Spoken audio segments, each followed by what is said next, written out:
Hey guys, what's up? This is a video about my 2021 ZR2. I've just got the AEV receiver winch mount. Mostly installed. There's a lot of other videos out there about taking bumpers off of ZR2s, or at least a few anyway. So I'll kind of go over that quickly. Won't waste a bunch of time. Main difference you're going to find with the ZR2, it's got this pull clip here that's behind the grill. I'll show you the pillar that matches it behind the grill here, if you can see it. That black piece there. I'll get a side view here, see if you can see it better. It's right here. That's where that clip goes into. You just kind of pull on the grill like this when you go to pull it off. What also helps too is I took a big old screwdriver here. I kind of stuck it down where the latch for the hood goes and just kind of turned the screwdriver, not pry it, but just turned it. Kind of pry that back a little bit. Made a horrible sound when I did it, but it's not broken. Thankfully. But man, that hung me up for a little while. I was trying to figure out what I had to take apart without being excessive, and it does look excessive, but you really do have to take off the whole grill, and it all comes off in one piece. So you can see painted portion, lower air dam here, which I already cut out with a Dremel tool. Dremel had a little bit of trouble going through it, but it did go through it. Kind of a rough cut, but there's a face plate that goes around this, so it's going to cover it all up. I'll take some pictures once I get it all installed, but don't try to take the grill apart. It all comes off as one piece, and it looks intimidating, but it actually, once you figure out what screws are holding it on, it's really not that bad. A lot easier if you have another person to help you take it off, but you can't do it by yourself. All right, so I'll go over some of the hardware real quick. Up in this wheel well here, it's kind of hard to see, but there's these holes here. A couple of them are pins that are in the bumper already, but there's 3 bolts that hold it on, and these are the main ones that hold on the bumper to the side of the truck. So don't go breaking the paint on this flange, or this bracket rather. You're gonna have to pull back the mud guard a little bit. That's pretty self-explanatory. I'll go over some of the special tools you're gonna need. These are gonna be your best friend. A pair of tin snips. Had to do quite a bit of trimming with the plastic, which I'll get to in a second. Like I said, a big screwdriver will help you get that piece off, and just some pretty generic tools. Some special sockets you will absolutely need, and they will have to be sockets, is 18 millimeters. Kind of an odd size, but you will need it, and you will need 2 of them. The tow hooks take 18 millimeters, the bolts that go through the tow hooks, and some of the nuts on the back of these bigger bolts here take 18 millimeters. And a 19 millimeter. So 18 and 19 millimeter, 15 millimeter. So the one you're going to use quite a bit. And if you have a basic torque set, I think there was a torque 20, and I think I needed a 7 millimeter socket. Just, you know, your everyday workbench tools for the most part, with the exception of that 18 millimeter, and a torque wrench, if you want to be legit about it. Speaking of torque, in the directions, AEV calls for the tow hooks to be tightened to 118 foot-pounds, which is really freaking super tight. The GM manual only calls for, the Chevy manual rather, only calls for, it's like 74 or 76. So I tried to tighten them up to 118, but man, my arm gave out, and I was just getting kind of nervous about stripping the nut. So I just rounded up to 80, and I thought that was plenty tight enough. They're not going anywhere. I had read some online that 80 is a number a lot of people use for Jeeps and Colorados and whatnot. Taking the grill off, back to that for a second, you can see I put some blue tape around here, some masking tape, and some other spots on tow hooks, try to keep from scratching, because I was taking the grill off by myself, and you saw it back on the bumper here too. Once again, that's just to keep, keep from getting extra scratches on when you're taking it off and on. A couple of issues I had with the AEV kit. First off, the instructions suck. There's no two ways about it. They suck. They're almost worthless. You can kind of see how the kit goes together once you get the bumper off. And you got to take off this intrusion bar, they call it. You kind of see it just bolts on. It's 4 bolts. It looks just like a steel bumper. And once you get the plastic bumper off, you'll see that sitting right there. You got to take that off. Quite a bit of trimming had to be done, plastic-wise, on the front air dam, or I don't know what you want to call it, the plastic structure that's in front of the radiator. To first start off with,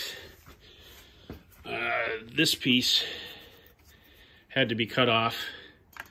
I started trimming off here, this lip here, but then as I progressed, I realized I just had to cut the whole thing off, because I left this piece here just because it was already in place and it's sturdy, so it's not going anywhere. But you can kind of see that you have to do some major trimming. The other major trimming spot is here. Kind of looks like a shark took a bite out of it. Not the cleanest job I've done, but it's functional and it's going to be hidden. You gotta trim it back quite a bit. Unfortunately, it took me about five or six tries getting this bar on, these end caps on. I don't know how many times I had to take this thing on and off, because it was a matter of putting the part on, seeing what I had to cut, taking it off, and then re-trimming and rinse, wash, repeat about 5 or 6 times. So the instructions, once again, they don't really talk about that. They show some lame diagram. You can see it right online. And it looks like you just gotta clip off 2 little nubs, but I spent the majority of the project, which took me 2 whole days. Once again, it was a learning process of getting the grill off. That took me about 4 hours. Took my time with it, and there was a couple runs to the hardware store in between. But this is gonna be the customization part. Yeah, one's a little cleaner than the other, but they're both pretty grody. So another issue I had, big issue, huge issue I had with the AEV kit. If you can see this gold bolt, covered bolt here, I had to buy that. What happened was there's not enough clearance, not enough clearance behind this bracket and the end of the bolt before you tighten it down. They give you a bolt that the bottom of the bolt stops up against this, and there's literally a gap here between the head of the bolt and the flange, and you cannot tighten the bolt. You can't correctly tighten the bolt. So hopefully AEV fixed that. I notified them of it. I kind of sent them an email with some critiquing. But yeah, that's important. That's a safety issue, because you can't torque that thing down. Another important note, AEV instructions say torque down all the bolts at the same time. This one bolt has to be tightened, has to be torqued before you put the bar on. If you don't do it, you're not going to have enough room. There's not enough room for a crow's foot, or get a socket or anything in there, or even a crescent wrench to tighten it, unless you have a ground down one. But then again, or a ground down crow's foot, you might be able to torque it up. But I torqued it up before all the other bolts. So what I did was I put the end caps on all loosely, hardware-wise. Leave these loose. And then I put the bar on. I tightened everything up. It's kind of important, I think, to kind of work your ways in, because go slow with it when you're tightening it, because there's quite a bit of a gap. It's kind of hard to see. Try to get some better lighting here for you. In between here, in between this end cap and the bar, when you first start off, I was like, man, first off, I don't know if this is gonna work, but it tightens right up. There's a lot of preload on it. So I would tighten one side a little bit, don't close it up all the way, and then go to the other side, tighten it up, and then go back and maybe tighten it up all the way, and then go back to the other one, tighten it up all the way. Kind of do left, right, to tighten it up, so you get kind of an even, even preload on it. That's my suggestion. So anyways, yeah, so I would suggest after you do that, take the bar back off, maybe loosen these 3 bolts just a little bit, and then torque this one, because you want to, you want to get that torqued before, like I said, before you put the bar on. And then put the bar back on, and then tighten everything up, torque everything up. But,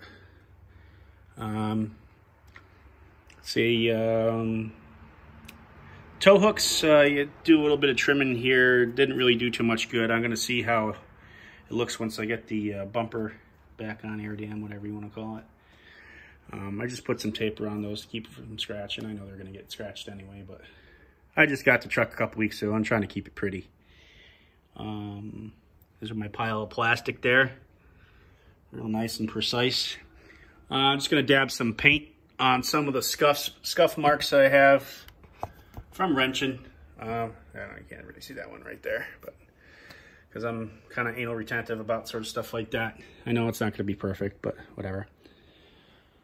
Yeah, so I'll post some pictures of what it looks like when I'm done with the putting the bumper on. But get up here. Yeah, but that's about it. Like I said, it goes better with 2 people. At certain points, I had my wife help me lift this up. After about 4 or 5 times, my arms were getting pretty tired. The thing weighs probably about 40 or 50 pounds anyways. And it's just a lot easier if you have a second set of hands. You don't have to keep them around the entire time, but taking the bumper off and on probably would help to have a second set of hands too. Yeah, I'll give you some pictures when I'm done putting the bumper on, show you the final product. But it's all installed. Oh, I can't believe I forgot this. Minor thing. They shortchanged me 2 of these U-nuts for the Anderson plug. But the big thing, so you got these crush brackets. They go on, bolt on the side here. Well, I was only able to install one because the other one is crooked as hell. I don't know if you can kind of see it or not, but the top bracket is crooked. They welded it in properly. So I'm getting a new one from AEV. I wrote them about that too. Was not impressed with that. Looks like there's a nice paint finish on the receiver mount, with AEV parts. They're supposed to be premium quality, but once again, not impressed with the instructions. That crush mount, man, that could have fit better. Some of the stuff that was diagrammed in the instructions is a little different than the actual product.